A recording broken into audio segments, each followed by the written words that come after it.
37, if we make the act of consecration, we always have to be thinking of Mary. That is a recipe for obsession. If we try and do that, and it's a recipe for self-defeat. But again, this is one of those areas where we, for a very good motivation, we want to get it right. And so we bear down and we try too hard, and we're going to exhaust ourselves if we try and go down that road. There's a gentleness, for as bold and challenging as Monfort is, there's a wonderful gentleness about him. And he says, settle into this devotion and live it. And live it peacefully, knowing that a glance in Mary's direction once a day is enough. Knowing that I can't, I'm not God. And I forget that all the time. Only God can be infinitely present to somebody. I can't. Only God can be completely present. At best, I can only ever be partial. And while I can learn to be more fully present, complete presence is something that's going to escape my grasp on this side of eternity. And so Monfort would say, no, you don't have to think about Mary today. That's what the consecration is for, if you understand it. Unless you renounce it. I surrender everything to you. She's already got it. It helps me to think of her. It's important for me to remind myself to, on a daily basis or a regular basis, renew my consecration. But I can't possibly do it every waking moment, and I don't need to. I make the act of consecration precisely for those moments when I can't bring my mind to bear. I think you were talking about how Mary brings that peace. Reading the writings of the children of Fatima, they were explaining the differences between the encounter with the angel and the encounter with Mary. The encounter with the angel left them in unbelievable trauma for days, and with Mary was instant peace.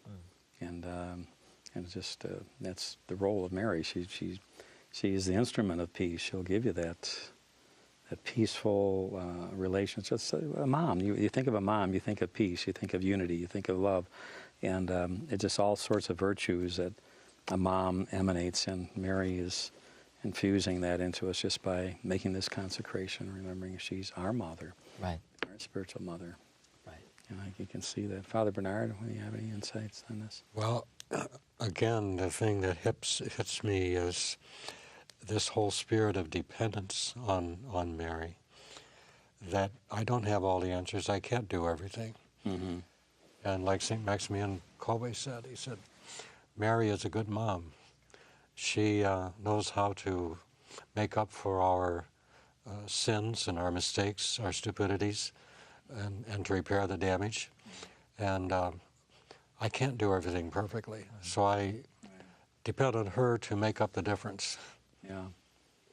That's a good way to put it, because we're always sticking our foot in our mouth, doing something, and a mom smooths things out in the family.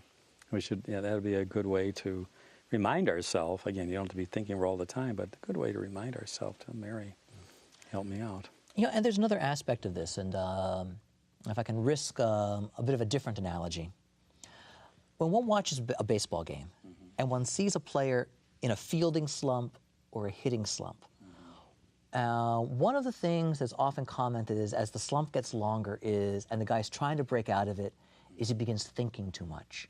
He begins pressing. That's true. And what happens is his fielding or his hitting are no longer natural movements. And because he's thinking all the time, there's this hesitation, which renders him actually less effective, even though he's more attentive to what he had been doing. He's over-controlling. That's a good point. Exactly. And here, this is the same kind of thing. This is not about our controlling or our managing this, but about our growing into something that's supposed to become a natural part of our lives. The interesting thing is, a skilled athlete at some point, the point of all the practice, the point of all the conscious effort learning the technique, is that he doesn't have to think about it. It's natural. It's there, and it becomes what he does. It becomes a part of him. So Monfort is saying we don't need to think about Mary all the time, not because we're ignoring her, but because this devotion, this spiritual way, becomes a natural pattern in our lives. It becomes a part of us. And when it becomes a part of us, we don't press with it. We begin living it, and it carries us.